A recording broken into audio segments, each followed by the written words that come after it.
హైదరాబాద్లో హైటెక్ వ్యభిచారం, మహానగరంలో వ్యభిచార ముఠా గుట్టురట్టు, నగరంలో నయా దందా, భాగ్యనగరంలో భారీ సెక్స్ రాకెట్, పైకి మసాజ్ సెంటర్ కానీ లోపల మ్యాటర్ వేరే, హైదరాబాద్ గల్లీల్లో గలీజ్ దందా, ఇలా రకరకాల వార్తలు ఇప్పటి వరకు ఎన్నో విని ఉంటారు.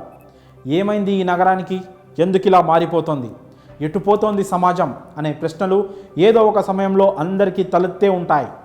పోలీసులు హెచ్చరిస్తున్నా, ఎప్పటికప్పుడు ఇలాంటి వారిని పట్టుకుంటున్నా తవ్విన కొద్దీ ఇలాంటి బిజినెస్లు బయటకు వస్తూనే ఉన్నాయి.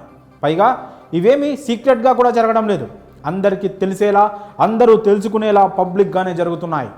హైదరాబాద్లో దీనికి ప్రత్యేకించి స్పెషల్ ప్లేస్ కూడా ఉంది. కూకట్పల్లి అంటే ఈ మధ్య చాలామందికి వేరే విషయాలు గుర్తొస్తున్నాయి. ఇక ఆ ప్లేస్లో ఇలాంటి వాటిని ఆపేవారే లేరు. సోషల్ మీడియాలో ఆ ఏరియా మీద లెక్కలేనన్ని ట్రోల్స్, మీమ్స్ చూస్తూనే ఉంటారు. పైకి సాఫ్ట్వేర్ టెకీలతో అందంగా హైఫైగా కనిపించే నగరం మారిపోతోంది.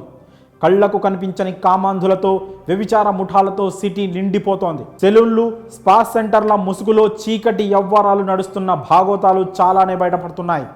హైదరాబాద్లో దాదాపు ఎక్కడ చూసినా మెన్ అండ్ విమెన్ పార్లర్లు కనిపిస్తూనే ఉంటాయి. మంచి రిచ్ లుక్, అద్భుతమైన యాంబియన్స్, సరదాగా రిలాక్స్ అవ్వచ్చునని లోపలికి వెళ్ళారా, ఇక మీ పని అయిపోయినట్లే.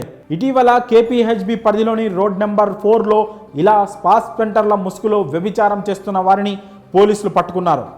ఇంకోవైపు చందానగర్ పోలీస్ స్టేషన్ పరిధిలో కొందరు ఏకంగా స్పా సెంటర్ ముసుగులో వ్యభిచార గృహాన్ని నిర్వహిస్తున్నారు. ఈ దందా చేస్తున్న 4 యువతులను పోలీసులు అదుపులోకి తీసుకున్నారు. ఇలాంటి అసాంఘిక కార్యక్రమాలకు పాల్పడితే కఠిన చర్యలు తీసుకుంటామని పోలీసులు హెచ్చరించారు. అయినా సరే ఇలాంటి వ్యవహారాలు మాత్రం చాటుగా కొనసాగుతూనే ఉన్నాయి. కూపీ లాగితే కుప్పలు తెప్పలుగా బయటకు వస్తూనే ఉన్నాయి. ఇలా స్పా సెంటర్స్లో మాత్రమే ఈ బిజినెస్లు చేస్తారనుకుంటే పొరపాటే. ఇంటర్నేషనల్ రేంజ్లో వెబ్సైట్స్ పెట్టి మరీ విదేశీ యువతులతో చీకటి వ్యాపారాన్ని నడిపిస్తున్నారు మరికొందరు. ఇక అమ్మాయిలను ఏదో ఒక విధంగా ట్రాప్ చేసి దందాలు చేసి వారి సంఖ్య కోకొల్లలు. అందమైన అమ్మాయిలే ఆ కిలాడీల టార్గెట్. ఉద్యోగాల పేరిట ఎరవేస్తున్నారు.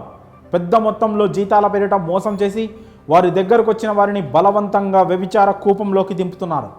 చివరికి ఎవరికీ అనుమానం రాకుండా ఫ్యామిలీస్ ఉండే అపార్ట్మెంట్స్లో కూడా ఈ వ్యాపారాలు జోరుగా సాగుతున్నాయి. ఇలా హైదరాబాద్లో ఈ ఏరియా ఆ ఏరియా అని లేకుండా అన్ని చోట్ల యథేచ్ఛంగా వ్యభిచారం జరుగుతోంది. పైకి కనిపించేది 3-4 దాని వెనుక ఉండేది మాత్రం బడాబాబులే. పోలీసులు వీటిపై ఎప్పటికప్పుడు కఠిన చర్యలు తీసుకుంటున్నారు. అయినా సరే ఇలాంటి వ్యాపారాలకు అడ్డు అదుపు లేకుండా పోతోంది. ఇక వీటికి ఎప్పుడు చెక్ పడుతుందో చూడాలి.